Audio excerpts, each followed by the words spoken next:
12:30 on a Tuesday. What a wonderful Tuesday it is as well. I'm always reminded by Louise Hayes about every day being the start of the best day of the rest of your life. So welcome everybody. Welcome to the Mindset Michele TV show. And I'm so super excited today to have this fabulous guest with me, Azadeh Williams. Azadeh is this amazing woman. How many times can I say amazing? Right? Amazing woman who has a global marketing and digital agency. She's also had an incredible career and history as a worldwide award-winning journalist, and she is definitely one of the women to watch here in Australia as she's an up-and-coming superstar. So Azzy, welcome to the show today, and please tell the viewers a little bit more about yourself. Oh, thank you so much, Michele. It's such a lovely opportunity to be on your show. And I feel really humbled by your stellar introduction. Yes, as you mentioned, I have a background as a journalist. I was actually a lawyer before I started working in journalism, and now I run a B2B global media and marketing firm, and we specialize in the B2B tech sector, property, tax, SaaS, cloud, and AI, as well as MarTech. So very much a global firm, fast growing. We absolutely love what we do. We have an amazing client base, and we have really exciting ambitions as well for the future.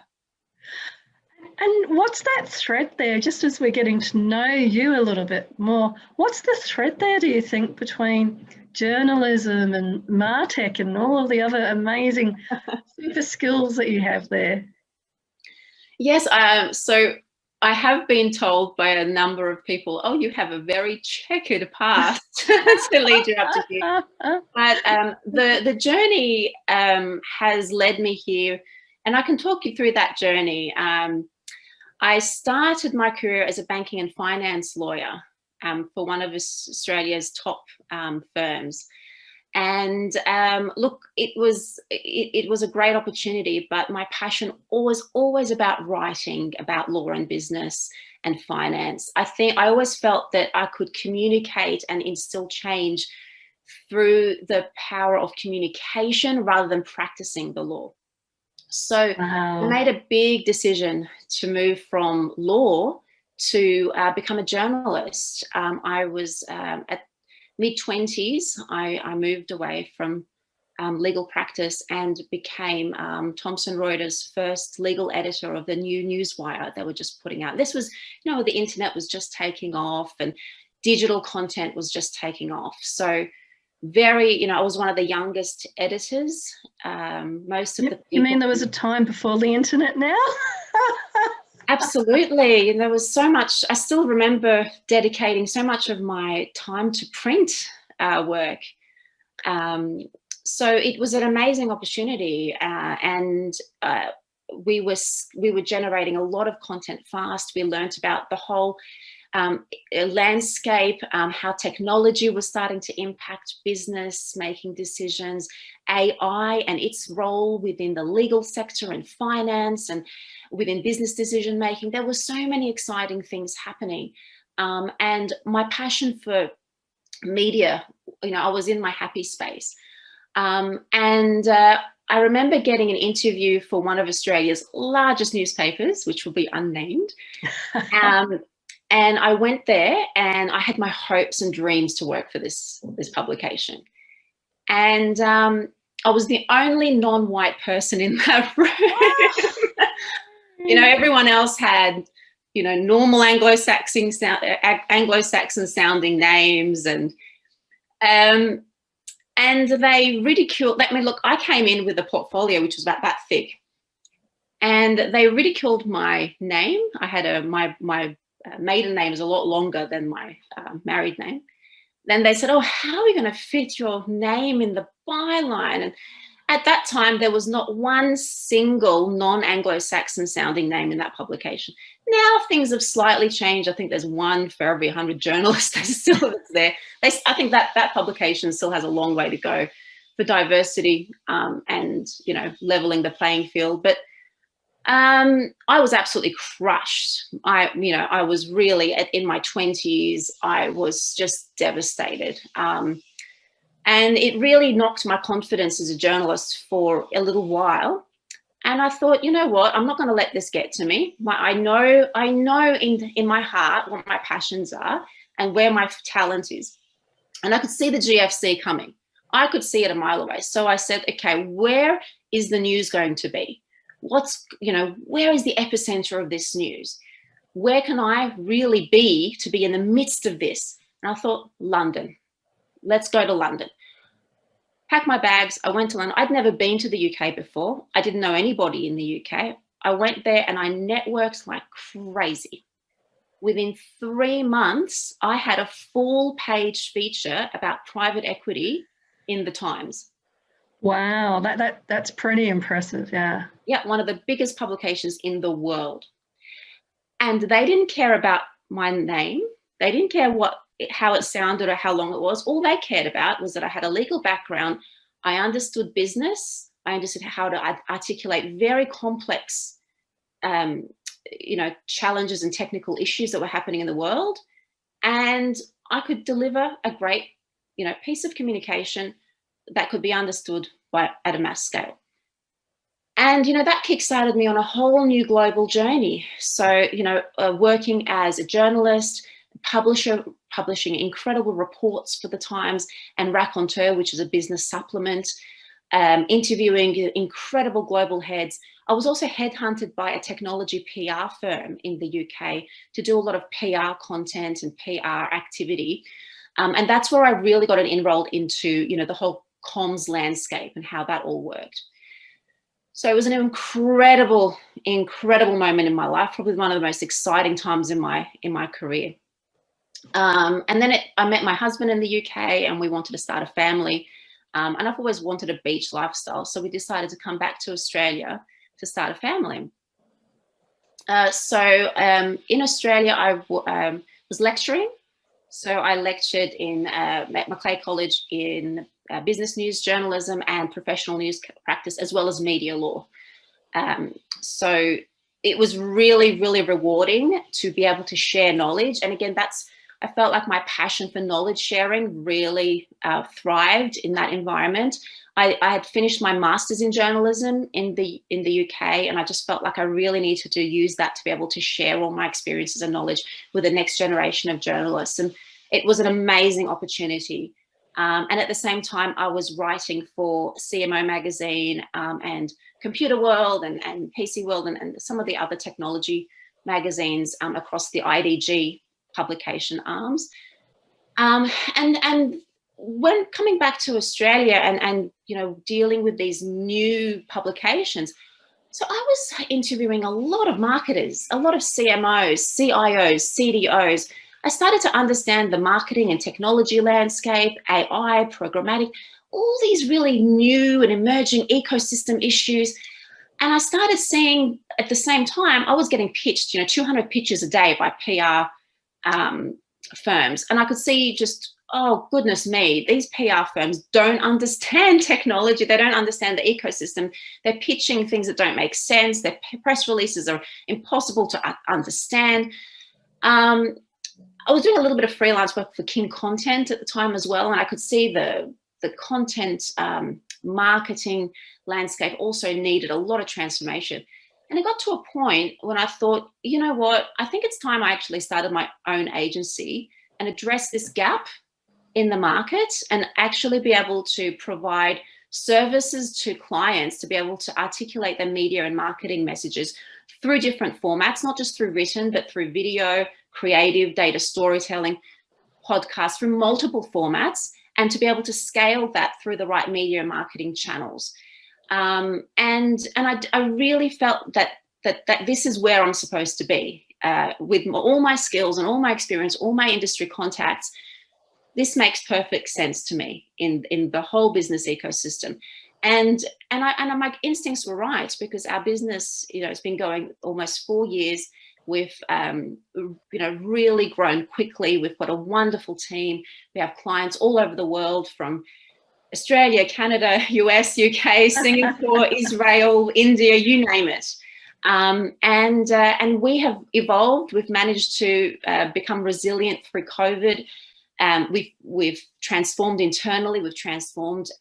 So just with that, I can hear so many different wonderful different threads there, and thank you. That's an amazing journey and an amazing story. And so I'm really interested because I kept hearing the theme of communication coming out there. So the medium and the way that you were doing a different role or different work has in some way, shape or form been about communication, different markets, different countries, etc. And so do you want to share a little bit about, well, what does success mean to you in terms of communication, in terms of your mindset around communication? Yeah, that's quite a deep question about, what communication actually means. I think, what does success mean around communication? So we are a global, ecosystem. So as a business landscape, we need to communicate effectively to the US, to the UK, to EMEA, to APAC, the APAC region. If we want to actually articulate our business messages, our personal messages, our clients' messages at scale, we need to be able to understand how to communicate effectively across borders and be able to be nuanced in those regions to deliver our message effectively, to make the changes we want to make. And I'm also thinking much closer to home. So you came back to Australia and you got married and had a family, and with the husband and the children and the staff to some degrees, because you see staff members 8 hours a day. What do you think have been some of the things, and what does success mean to you around communication? Is it communicating with your husband or your children in a way where you get the result that you want? I realise we can talk about big scaling, United Emirates or UK or US, but I think people are really looking for that human element of you as a communication specialist, of all of this knowledge and all of this understanding about how to communicate. What are some of the key things that you think are about success for you in communicating with your husband and children? Yeah, I think that really is very close to home, because my husband is also now my business partner.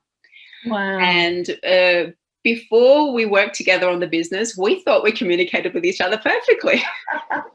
When we started working on the business, we just felt like we were on different planets. For at least a year and a half, we were on different planets. I obviously come from a media background. He comes from a design and technology background. So our ways of communicating are very, very different. So to be able to unpack how to communicate effectively with each other, putting the time together to really understand each other's ways of understanding things, opening up ourselves to listen. So communication isn't just talking at someone, but also listening to them. So those things, I feel personally, to be able to listen, really, really deeply listen and be empathetic, understanding my husband's approach to business or his point of view or the challenges he's identified, to really sit and listen and deep dive, take the time. One thing running a business, especially amidst the pandemic, we're always rush. So to be able to take the time to listen and really communicate with respect, I feel that has really helped us to be on the path towards success, to be empathetic to each other and to be really respectful of each other's point of view. Even if we feel that point of view is wrong or, we have issues with it, it's okay. We respect each other's point of view. We express our point of view and we work through all our differences.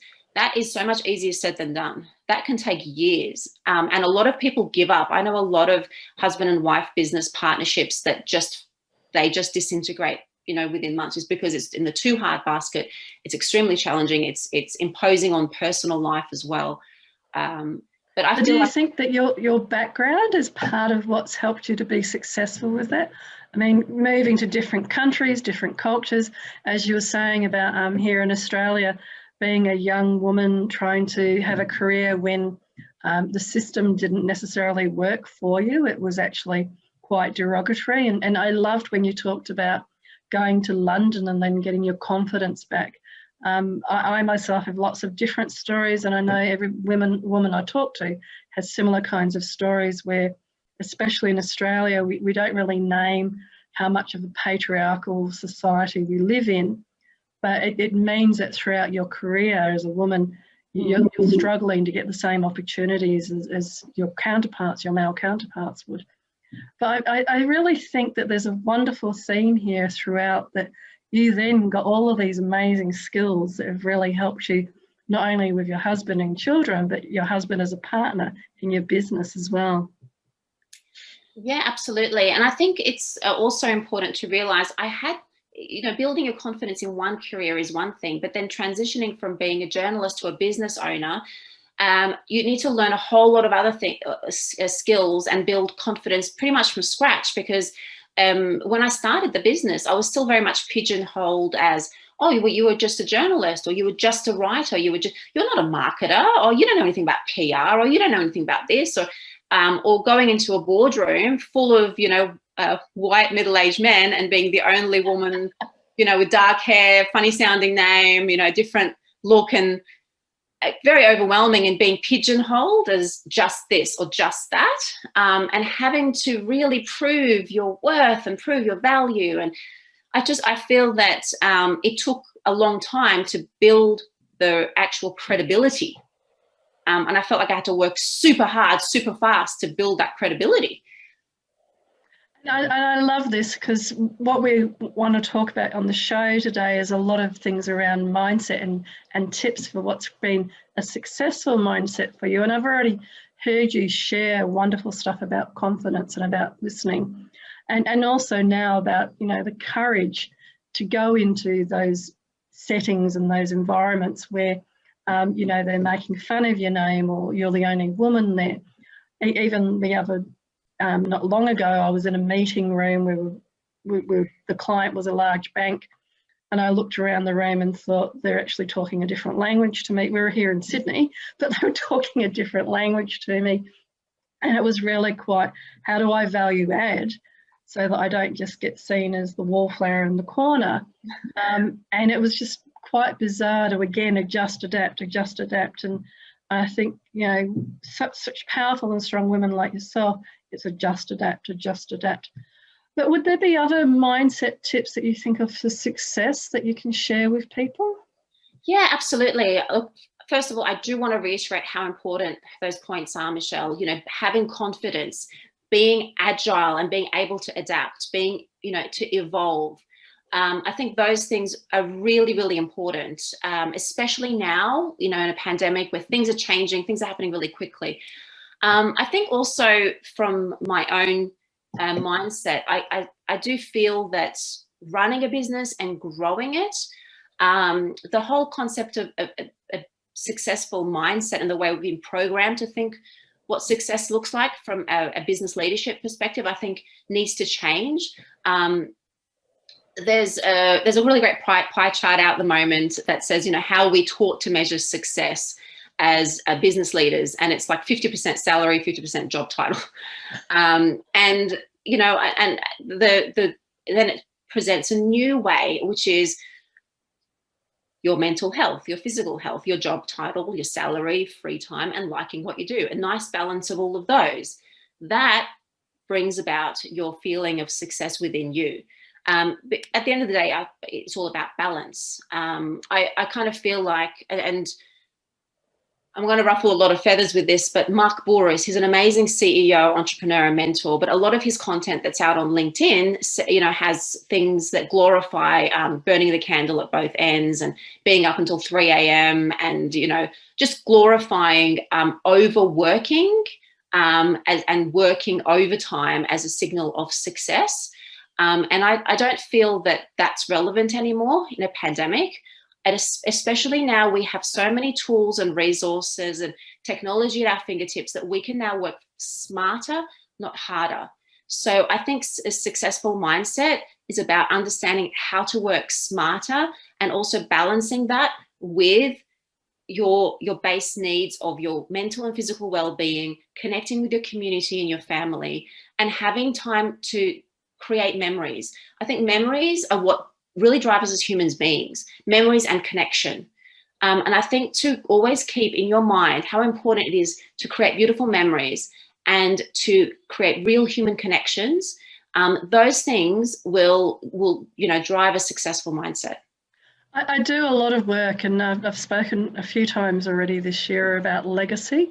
What is the legacy that you're going to leave? And it ties in nicely to what you were talking about there in terms of some of the very big social influencers who, every time I see them, and I know that they have a bit of a cult following, and I'm quite horrified because a lot of what they're proposing is actually contrary to what is also becoming very popular now around having good mental health and speaking up if you need help and all of those things.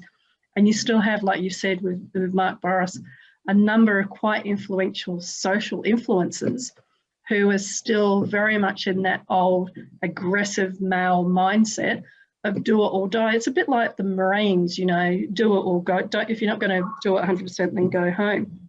And I think that mindset, just like we see with Trump and a number of different examples, Brexit around the world, there's kind of this phenomenon that they're talking about around the death of the Western or the white Anglo culture as other cultures become stronger and larger in population around the world. And so I think seeing those angry men, and that's partly why I dislike that a lot of those social influencers, they just come across to me as bullies and angry. But I appreciate that there's a large following that like that type of leadership style and like being yelled at and told to go home or, do it 100%.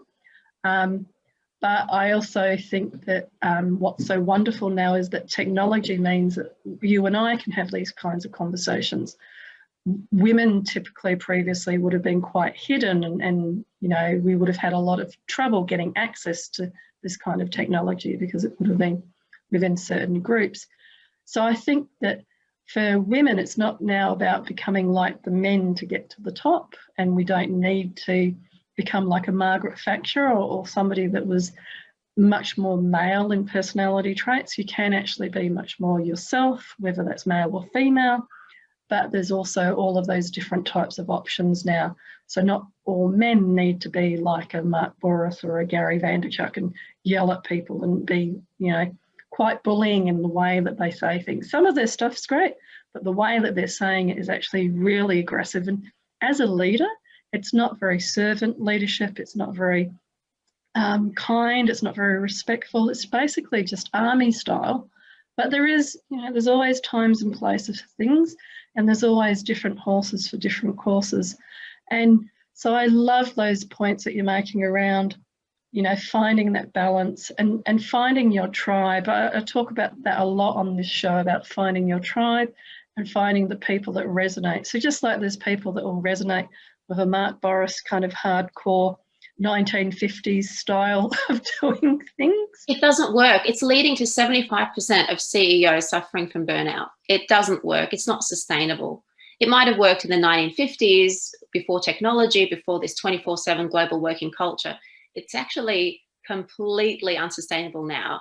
It's causing CEOs and CIOs and CFOs and CMOs to land in hospital, have heart attacks, get cancer at a young age. 99% of all illnesses are stress related. It actually is not working. And the pandemic is actually showing how much that old mindset isn't working, that we need to find out better ways and healthier ways to approach leadership and business. Well, I think the gig economy, exactly, because everybody now needs to know how to become a self-leader. And because of the gig economy, where people are going to have a number of different jobs, even in our careers, we've had, quite different and different countries, different lifestyles, reinvented and built our lives in different places, doing different jobs at different times. So there's going to be a lot more of that as younger people and everybody moves into the gig economies with digitisation of everything. So I completely agree. We're coming down to the home stretch now, and if you were to talk to your younger self, just as I check on Facebook and elsewhere if there's other comments and questions, if you were to ask your younger self or talk to your younger self, what might be some advice that you would give to your younger self? This is an interesting one. First, have confidence. Really, build confidence as a skill, because confidence, you're not born with it. It's a skill. You can build it. Have confidence and self-belief.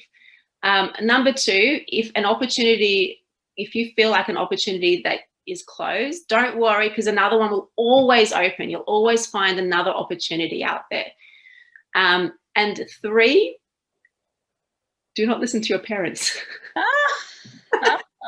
What I've found personally is when I haven't listened to my parents, have gone against their advice, I've always succeeded.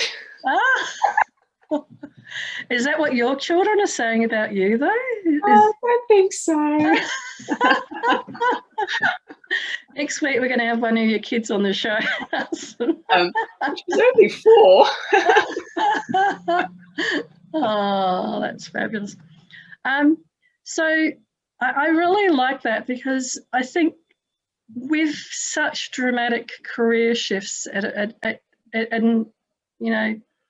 having gone through different countries, different careers, and then really watched, I think the other key thing for people to take away from today is that you were really smart about the transferability of your skills.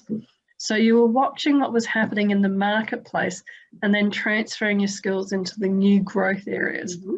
So I think that that's something for people to really take away as a mindset success tool from today. That, if you were a journalist today, then, well, what else can you do? There's so many other things. You're not going to lose your job and lose everything just if the newspaper shuts down, etc. But what else around that? I think it's also important, building from there, is not to attach too much of your personal identity to one career. Because I sort of feel like our talent skill set is almost like investing. When you invest in shares, you sort of look at the stock market, you see what's going up, what's going down, you invest in the right things and watch that grow. And for yourselves, you look at the career market and the job market, you see which industries are on the rise, where there's gaps, where there's a decline. Okay, you invest in yourself, you invest in learning and education, and then you go to those careers that have those growth opportunities. And I guess that goes back to the adaptability and agility that you mentioned.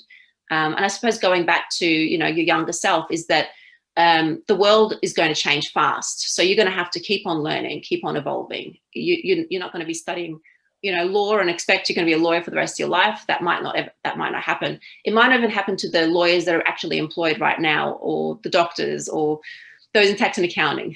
In about 20 years' time, those jobs are going to look very different. Very different. And I think that that's really important for people to recognise, that those core skills. So for you, I really hear it's about communication, and I think of you as a communication specialist, and then your job and your role is just the current form that you're doing it in. So how can people get in contact with you and find out a little bit more about what you and your business do? Yeah, the best way to connect is first on LinkedIn, on my personal LinkedIn. So Azadeh, Azadeh Williams. I think I'm the only Azadeh Williams on LinkedIn, so it's pretty easy to find me. And our website, you can go, is azkmedia.com, so azkmedia.com. And we have a really great knowledge hub that is packed with resources. So whether in your technology, media, marketing, it's a must to have a look at. It's absolute wealth of content there. And we have a really great podcast as well. So you can have a look at our podcast, see these incredible thought leaders that we've interviewed as well. And, feel free to just, stay in touch with me.